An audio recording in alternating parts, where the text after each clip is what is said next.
everyone, Amina here with the Float Small Business Podcast, speaking with Rick Turoczy, founder of PIE. Here to talk about startup mentality, why being a founder is really, really hard, and how to navigate that during this really difficult time. Thanks so much, Rick. Yeah, thank you. I have a little bit of a hypothetical question for you. Okay. So you're in a new country, you're visiting, and you run into somebody cool, and you strike up a conversation, and they ask you, so what do you do for a living? How do you explain that? How do you explain what you do to a stranger? The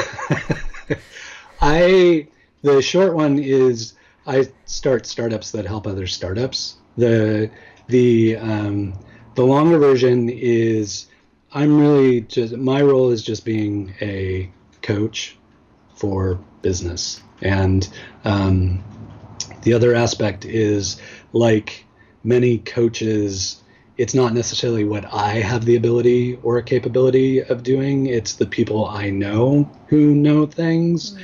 And so if I'm doing anything with my English major, it's seeing plot lines where characters need to connect at some point in the distant future, even though they might not realize why their paths are crossing or why those folks are connecting. So yeah, I connect dots. And you seem to love it. For an introvert, I don't know why, but yes. The thing that always humbles me is that people trust me with helping to make those connections. Like, they're like, I had no idea why I'm supposed to talk to this person, but if you say I'm supposed to, then I'm going to do it. So that kind of thing is always super rewarding and humbling for me, that people entrust me with that kind of work. Well, I think you've set a precedent that those are going to be valuable. Hopefully. Yeah, not always, but most of the time, hopefully. Something that I've been wondering about, I'm a silver linings type of person, so I'm trying to find what we can learn from this. Could we have prevented some of the suffering that we are experiencing now through financial literacy being taught more in high schools or something else? What are you seeing that we could have done better, that we should do better moving forward? I mean, I think a lot of it comes down to, just business basics. I went through that very naively in the dot-com days, but that was a very short-lived time period where we were all, overly optimistic about the potential of the web at that point in time. And I think we kind of learned our mistakes there, but we recreated them this time around simply because the economy had been doing so well for so long. I think we allowed ourselves to kind of be fooled into, oh, wait, maybe this time it's going to work. Maybe it's just up and to the right forever from here on out. And that's just not realistic. The stuff's cyclical. And so I think the other thing this is prompting is a lot of historical research. How did the globe deal with pandemics in 1918? How did businesses recover from the Great Depression? How did we put people back to work? What can we look back to learn from and kind of figure our way out of this? So, yeah, I think I'm a dumb jock. I played sports all through school, and so there's always this thing where there'd be some really compelling new young athlete who had no sense of the history of the sport. And that was always a disconnect where people there were often these exemplary athletes who were not only really good at the sport, but had they'd studied the sport and they had an understanding of the history and those who came before them. And I think we need something like that for business. Yep.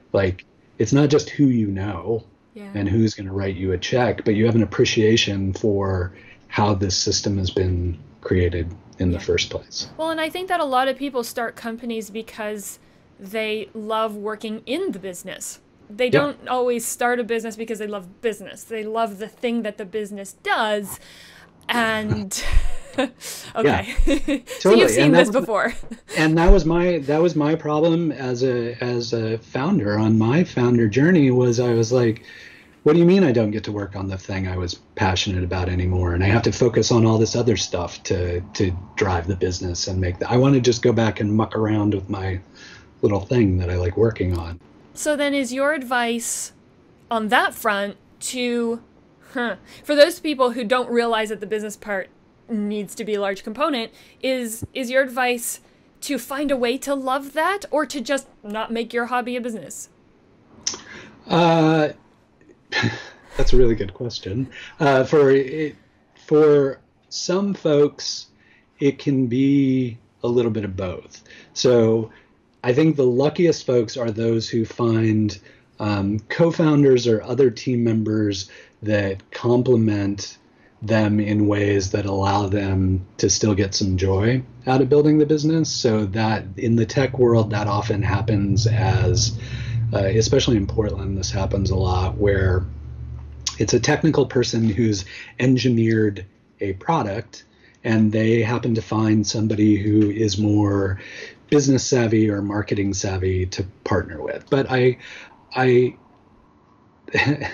think just because you've built a product or just because you've made something, there's a real push and it's very US centric, but there's a real push to kind of like make that into your job. And that's not necessarily what you always have to do. Sometimes it's okay to have hobbies.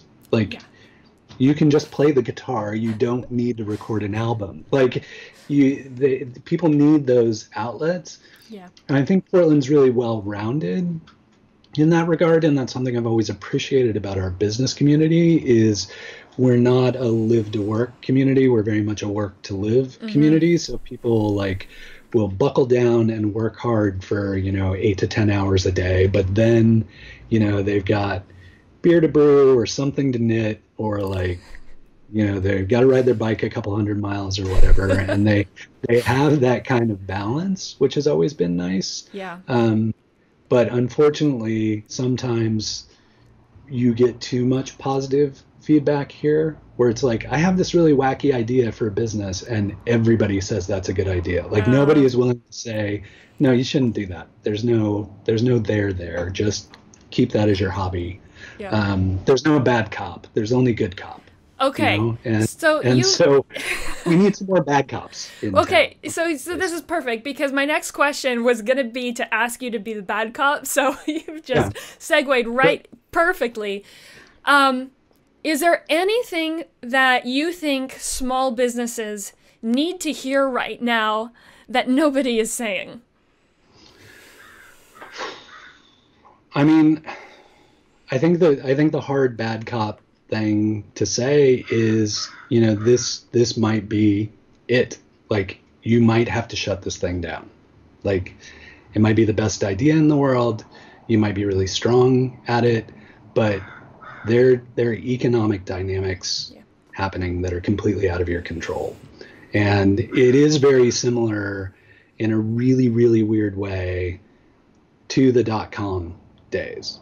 Like the businesses that failed or that grew ridiculously big and then imploded in those days weren't necessarily bad ideas, and it wasn't necessarily like foolish people running those companies or running them poorly. It was simply based on the misconception that there were enough people on the web to support those products. Like, I think you could go back then and find some of the most ridiculous ideas. Fast forward to the future where there are now millions of people online who would potentially support that business, and it would work perfectly fine these days. It was just a population issue, and that's what we were kind of ignoring at that point in time. And I think that's kind of what we're going to go through this time again. And so, the hardest thing is, it's not you, it's the economy, right? Like this worked before, but that's not how things work anymore. And you have to pay attention to the data. You have to pay attention to the market and be willing to say, this was good, but it's not going to make it through here. Right.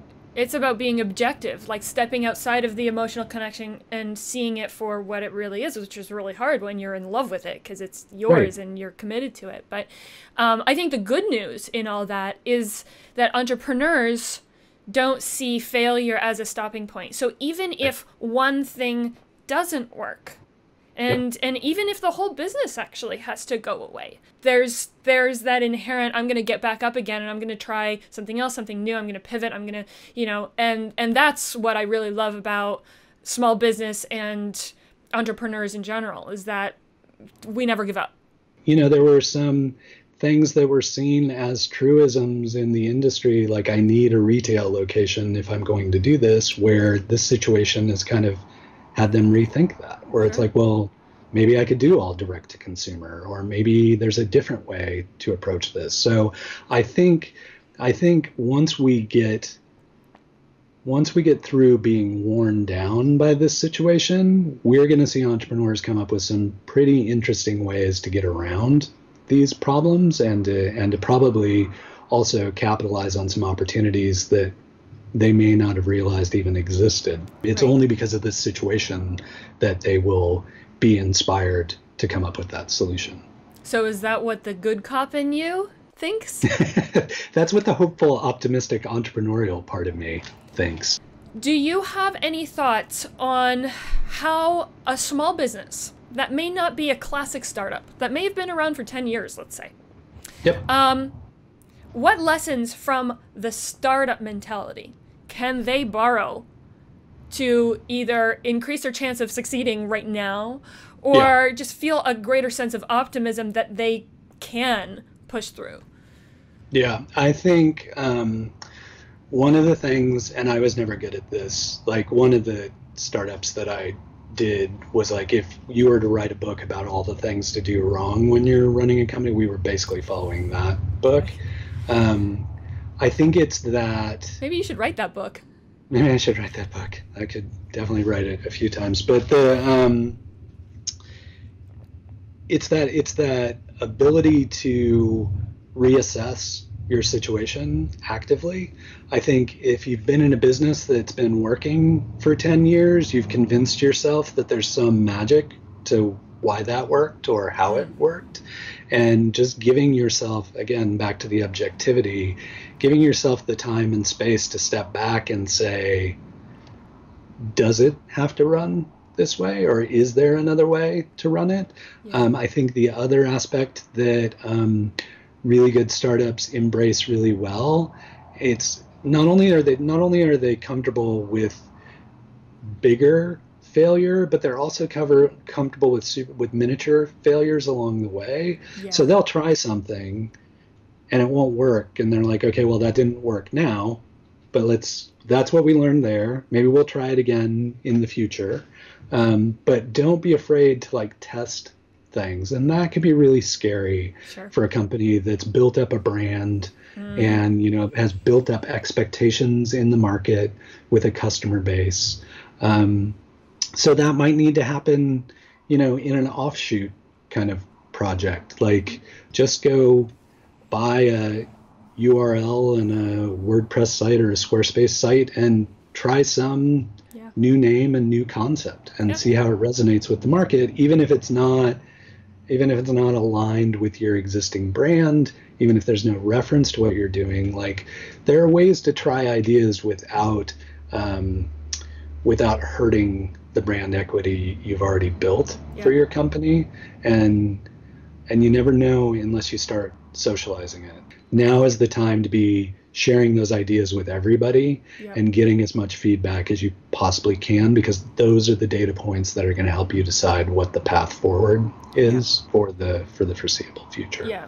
I could see that in hard times, people would want only positive feedback, but I think it's, like you're saying, it's really important to open yourself up to getting feedback that might be uncomfortable to hear for a moment, but will help you in the short and the long term. For many of us, and I'm this way with PIE or Silicon Florist or whatever, like, so much of my own ego and sense of self-worth is wrapped up in those projects that sometimes it's hard to step back and take that feedback objectively, Yeah. or have empathy for the person who's providing that feedback. But I always find that when I can, once in a while, actually get that distance that I need, that's when I always make the best decisions about what we should be doing and how we should be doing it. Yeah. Yeah, for sure. Thanks so much, Rick. Yeah, thank you. That was awesome.